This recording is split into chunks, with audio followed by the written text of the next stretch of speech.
High Mission One by A.J. Butcher, Chapter 2, Part 1. Before IGC data file DTC 7046 stands on the edge of disaster. According to the Nestornius Trust, a leading global think tank, the Earth is about to enter a period of crisis as great as any in history. Everywhere we look, said Dr. Abu El-Sharf, the organization's chairman, we see conflict and seeds of conflict. Law and order in many regions of the planet are collapsing, with terrorist groups only too willing to exploit the result in anarchy. Technology is spiraling out of control. The barriers too often between what man can do and what he ought to do. Multinational corporations wield more influence than many countries. A new elite is emerging of mega-rich, powerful men, an elite that thinks itself beyond the rules and regulations that govern the masses. Global stability is threatened in any number of ways as we enter 2060s. And unless someone makes a stand, takes a lead, someone of vision and passion, the Notre Dame Trust sees nothing ahead for mankind but apocalypse. Senior Tutor Elmore Grant sighed and ran his hands through his worriedly graying hair. It was a gesture he allowed himself only when sitting alone in his darkened study at Spy High, as he was now. He supposed he ought to turn on the lights, though he spent much of his time in his study over the years. He could negotiate it blindfolded.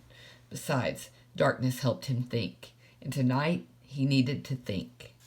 Not many hours earlier, he had Bond team facing the opposite side of his desk, or not facing him, to be more precise, not daring to look their tutor in the eyes, hanging their heads in shame, as well they should. He read to them the results of the first year team's latest exposure to the Stromfeld program. Solo team, pass. Hannity team, pass. Palmer team, pass. Bomb team. He hadn't needed to say more. Of all four groups of students, Bond team was the only one to have failed the test. Bad enough. Dangerous enough for their future chances of survival. But what made the situation worse for Grant was that all four groups of students admitted to Spy High that year, the Bond team was the only one he had personally selected. Where had he gone wrong? Was he losing his touch? Getting too old? As if to emphasize the possibility, his legs started to ache.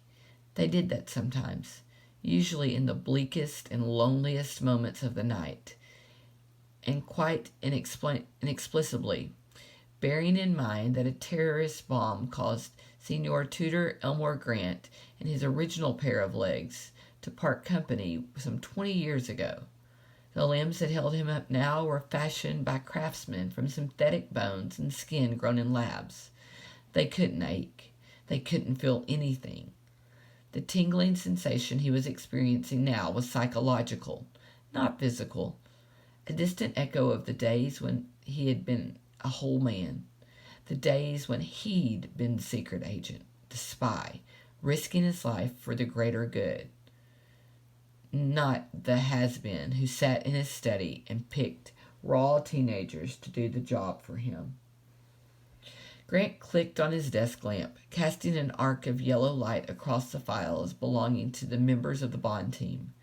6 students stared up at him from their first day photographs.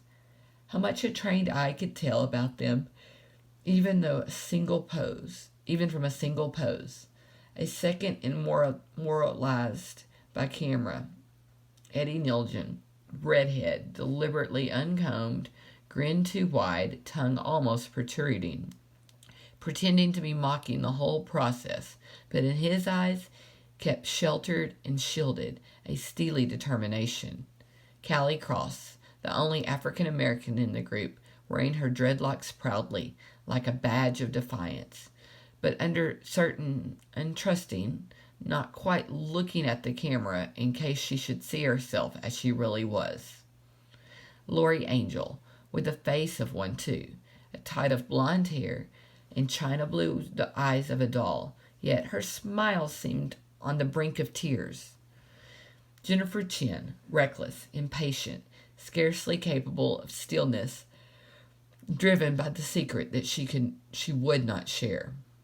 And then Jake and Ben. Grant permitted himself a second sigh, as if they were rationed and had to be used sparingly. He picked up the photos of the two boys, weighed them in his hands, compared them.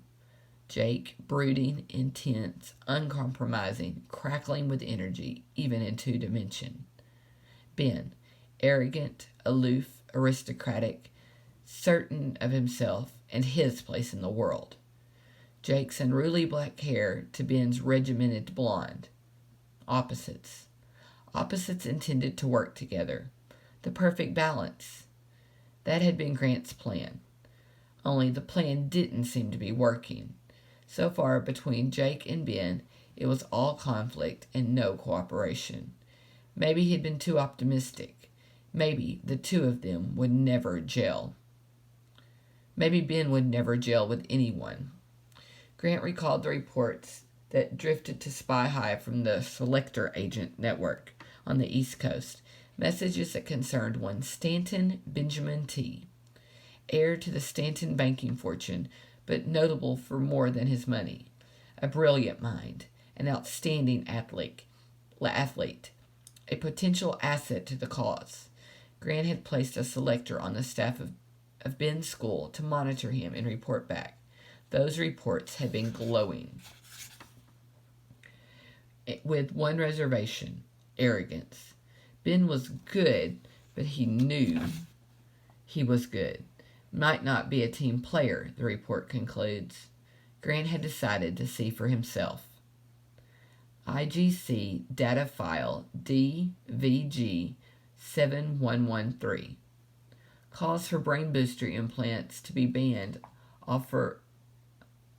after mathematical prodigy Oliver Harcourt Evans, 5, suffered a seizure while delivering a lecture in quantum mechanics at Blair College, Oxford. Rumors that the boy's genius frontal lobes melted after booster surgery on his brain are at present unconfirmed. This was his moment.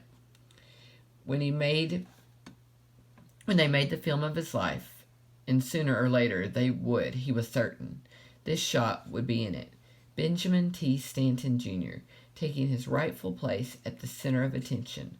The football in his hand, the score even, seconds to go. The crowd holding its collective breath as the opposition defense bore down like human tanks on Upstate High's star quarterback, the team prodigy of school sport. What should he do? The moment hung on his decision, and he was reveling in it. He was laughing. Wide receiver available to his right. Ben could throw the ball. He trusted himself that the pass would connect. But if he did that, the center of attention would shift. The gaze of the crowd would switch. He'd be relegated to making up the numbers as Willie Lightsberg charged for the touchdown. Ben wouldn't stand for that. If anyone was going to win the game for Upstate, he was. He ran. A rush for glory as seconds ticked by. He clutched the football close to his chest, as vital as his heart. He darted past the first flailing arms of defense. They were stupid, slow. He could outrace them all. The clamor and the cries of the crowd spurred him on. Groping hands, desperate lunges. He was like lightning, like quicksilver. No one could stop him. Frantic fingers scraped at his heels, but he was beyond them. He was alone. The line was there for him to cross. He thrust the ball upward like an Olympic torch. Touchdown! His teammates were around him, pressing close, hailing, hooting, hauling him onto their shoulders. Ben accepted their adulation, punched the air in triumph so hard that he might have left a bruise. He tugged off his helmet so that everyone could be admired, so he could be admired more easily, and looked to the crowd. Every one of them was cheering for him, acclaiming him. Every last, except one man. One man remained motionless in his seat, while all around him people were standing, surging forward. He stood out like the mourner at a wedding. His arms were crossed defensively, as though he refused to be impressed. He was staring directly at Ben. His expression was mocking. Ben found himself worrying who he was. Why wasn't he joining in the general celebration? He had time only to absorb that the man was gray-headed and middle-aged before his teammates wheeled and paraded him over to the other side of the grounds. What did it matter anyway? He'd never see the man again. Only the man was waiting for him when he left the changing room. "Benjamin T. Stanton, Jr.?" he said like he was ordering from a menu. "That's me. You want something?" "Possibly." "You were at the game, weren't you? You a journalist or something? Local paper? You want an interview?" "I can give interviews." It was disconcerting. The man didn't seem to need to blink. He stared at Ben as if examining a specimen on a slide. "No, I am not a journalist." "Well, so..." Ben felt him growing nervous. "Why are you looking at me like that?" "I wasn't impressed, you know." What? Maybe he was crazy, a weirdo. Maybe Ben was about to gain his very own stalker, and while something of a necessary fashion accessory in the celebrity world these days, Ben felt he'd sooner bring this strange conversation to an end. The tumbling exit from the changing room of some of his friends gave him the opportunity. They called him, waved to him. There was Willie Labatt's party to go to, and Della Carey would be there with her elastic lips. And Della Carey was had a thing about star quarterbacks who scored winning touchdowns in the dying seconds of the game. "Look," Ben said relievedly, "nice to meet you, but I've got to go. Friends waiting." "It's a team game." "Pardon me?" You could have passed the ball. It's a team game." I wasn't impressed. What are you, some sort of coach?" His friends were still calling him, but they seemed distant now, unimportant. Ben was affronted. "I scored the touchdown, didn't I? I won the game." "Not for yourself. No, for yourself, not for the team. There's a difference." "The only difference is between winning and losing. You think that, Benjamin T. Stanton, Jr., said the man. Then you certainly had better go with your friends. Be a big fish in a small pond for the rest of your life." "Hey," protested Ben, "what gives you the right to talk to me like that?"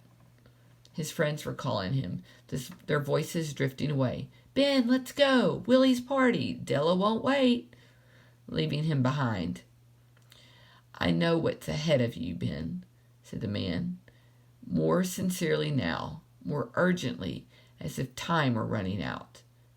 "A scholarship to Harvard, a partnership in your father's law firm, plenty of wild oats, then marriage to a sweet, smiling society hostess who never had an original idea in her life, wealth, position, respectability."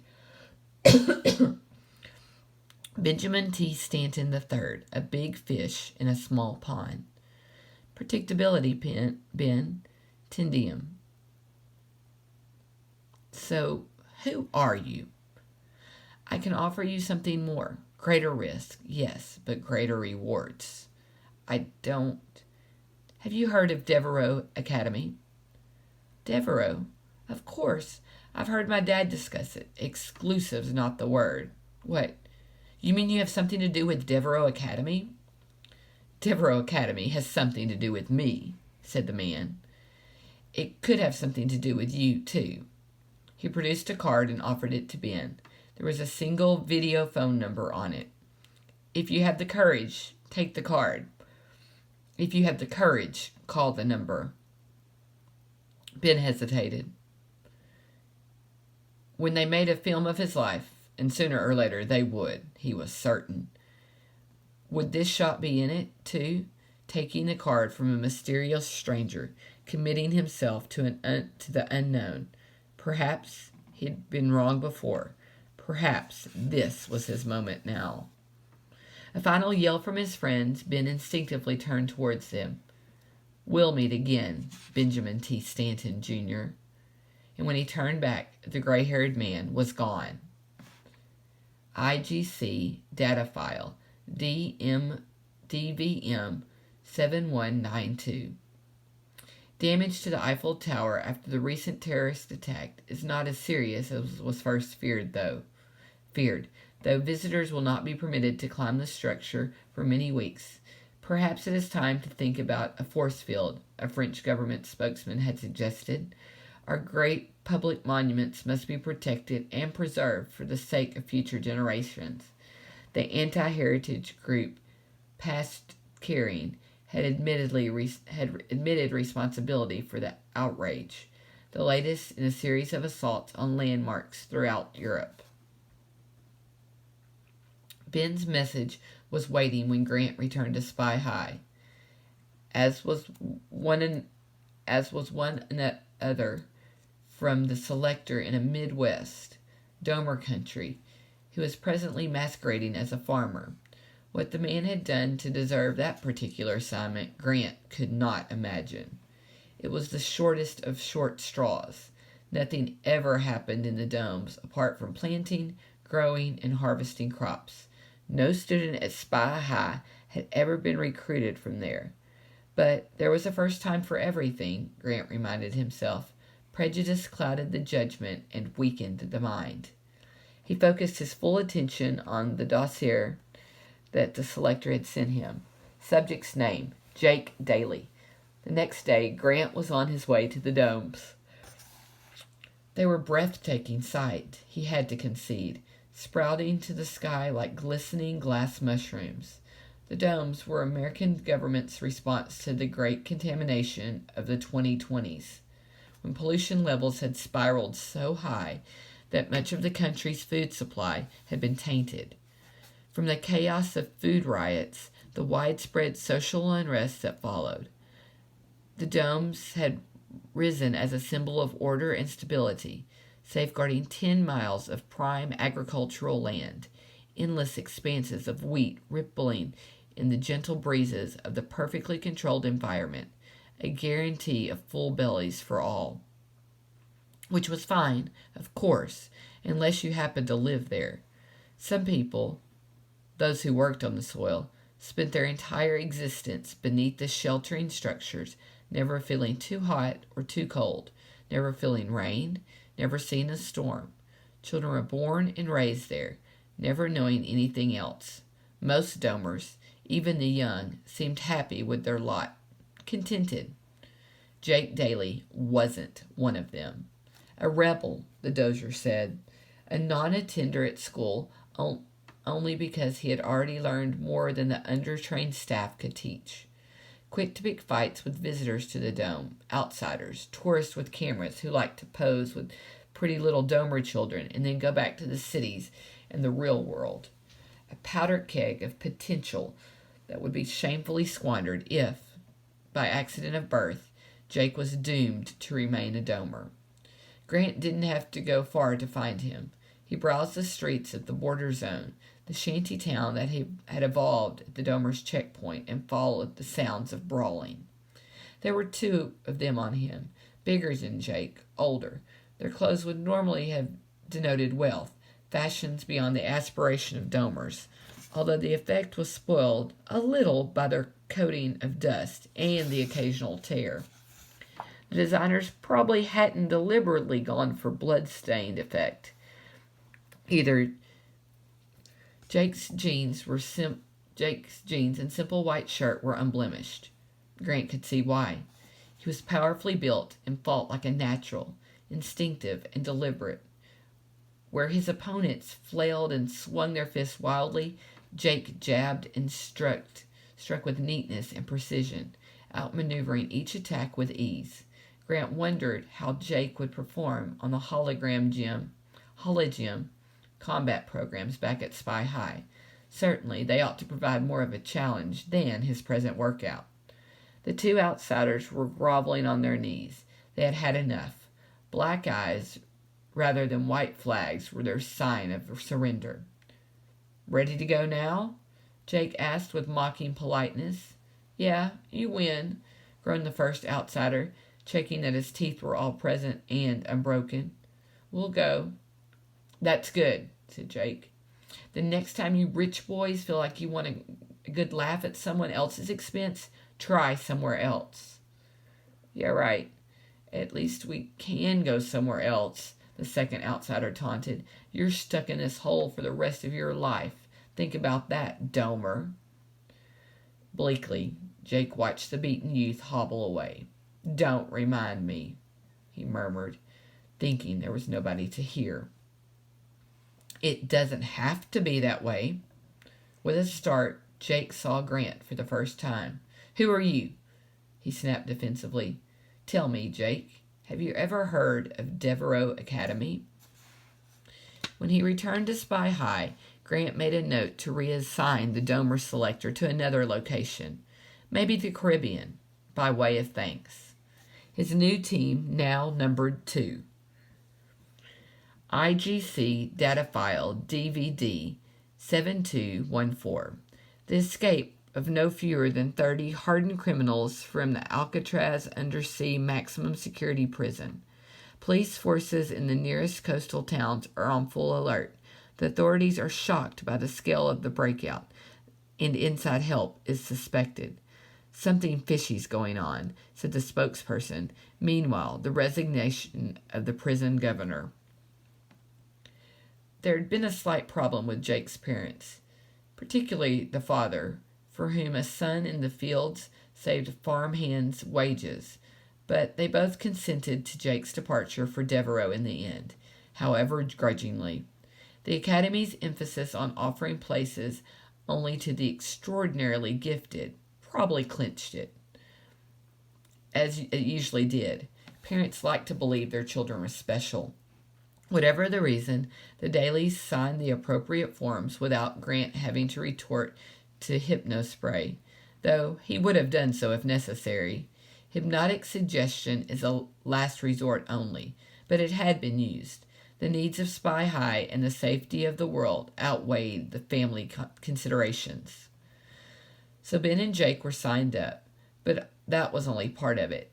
Making them work, making them function as secret agents, that was what really mattered. A tip from a selector identifying a teen prodigy with one-liners as sharp as his racing skills led Grant to Eddie Nelligan to the mix. The hope was that Eddie's sense of humor might create kind of a buffer zone between Ben and Jake's particular brands of intensity. So far, unfortunately, it hadn't happened. In today's Stromfeld program, for example, Ben had jeopardized the mission by not following orders and trying to reach the core before Jake as a matter of personal pride. Jake had then compounded the disaster by contradicting Ben over the defusing of the bomb, when the team leader had been right all along. It wasn't good. For the Bond team, the clock was ticking, but had he done any better in his selection of the female members? Maybe it was wrong of him to place too much blame on Ben and Jake. Maybe he should be looking closer to home. A Spy High team ought to be as tightly knit as a family. Bond team was currently making the Simpsons like the Brady Bunch. And who had been responsible for casting? Grant thought about Callie. Maybe their first meeting in the police station had been a sign of things to come. IGC data file DVQ 7235. Fertile recruiting grounds for gangs, cults, and terrorist groups. Professor Landon continued. Immediate action has to be taken to provide accommodation and education for these young people before it's too late. I know of some projects that teach computer skills to homeless, granting them access to the latest technology, but these projects are often underfunded and overloaded. The time has come. Callie sat sullenly in the interview room. Her face was defiantly. Her years on the street had made her wary and suspicious. They had also made her a criminal. You another cop? She wanted to know as Grant entered. No, I'm not another cop. You my lawyer then? 'Cause I'm not talking to anybody until I get a lawyer here. I know you cops got quotas to fill, and I bet you can't wait to use me to help you fill them.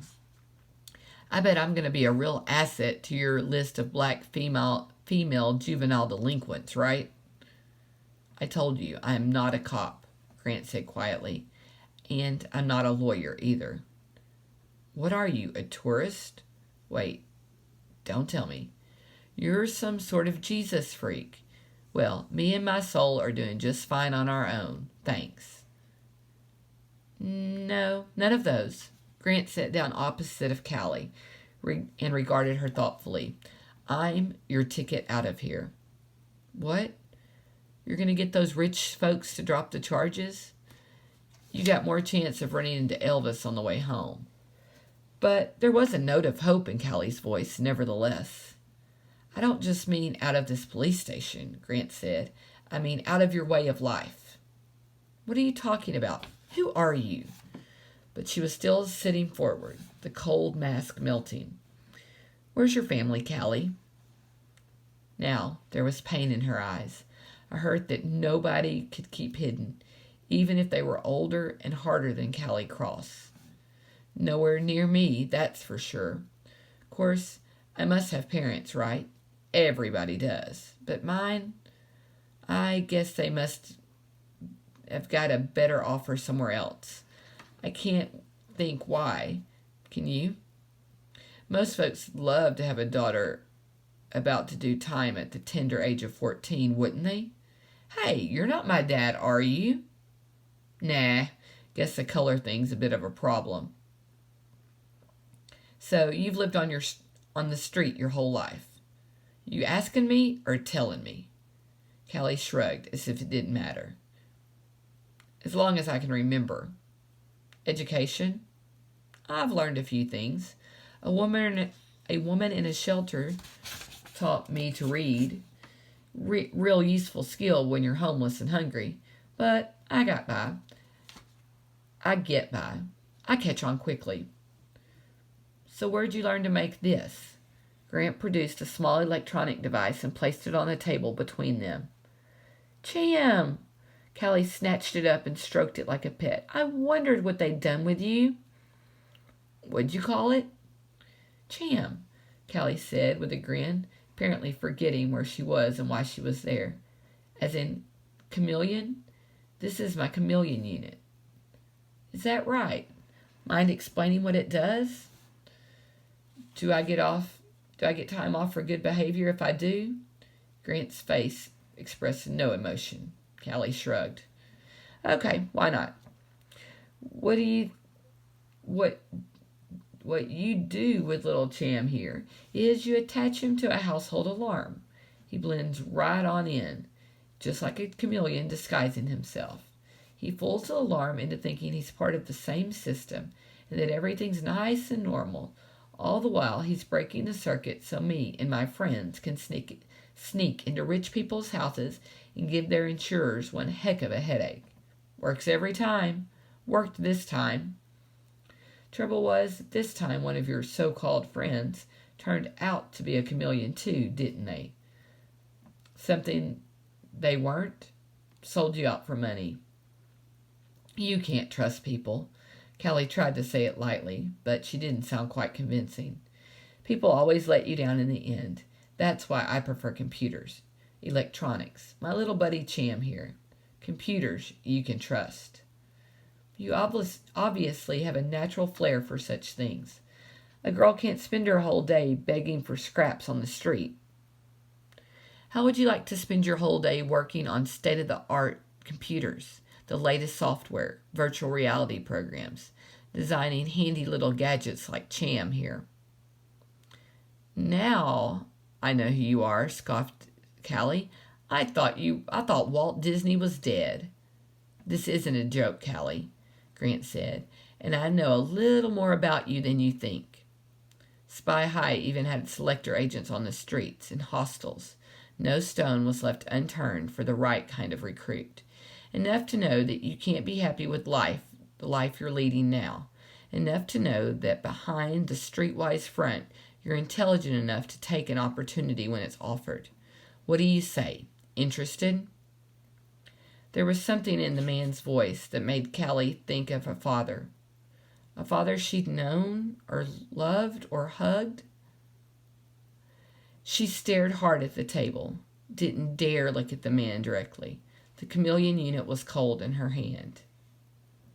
How do I know I can trust you? How do you know you can't? Of course, in the end, Callie trusted him. She was at Spy High now, and given how traumatized she seemed to be after the latest encounter with the Stromfeld program, maybe she'd been wrong too. Maybe Grant had been wrong to involve her. Maybe she was safer on the street after all. Lori was struggling to find herself as a little as well. And her background was almost as impeccable as Ben's. Her face and form said beauty queen. Her academic record said genius, almost off the scale.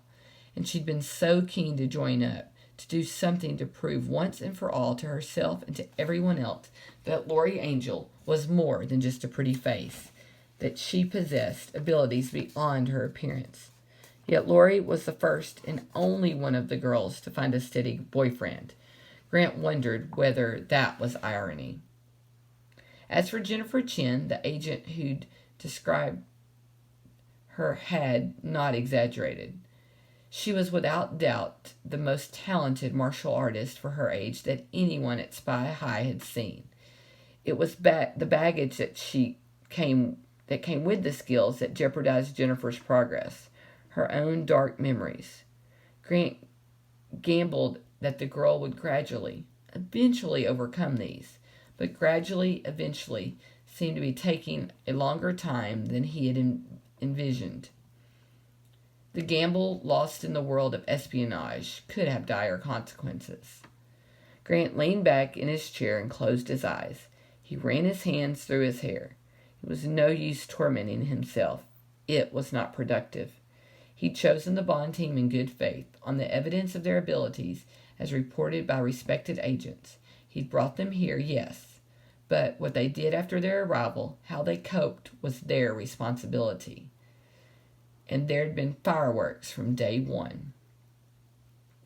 IGC data file DVS 7290. Witness Charlie Fox described it as the most terrible sight she'd ever seen. They were all so young, she said, all so pretty. They should have had their whole lives to look forward to. And they were all singing there in the park, holding hands like a big circle. And then they just all kind of looked up at the sky and burst into flames. One minute they were flesh and blood, and the next they were fireballs. What kind of world are we making here? I mean, what makes kids want to do something like that? The dead are all thought to be members of a suicide cult. Their names,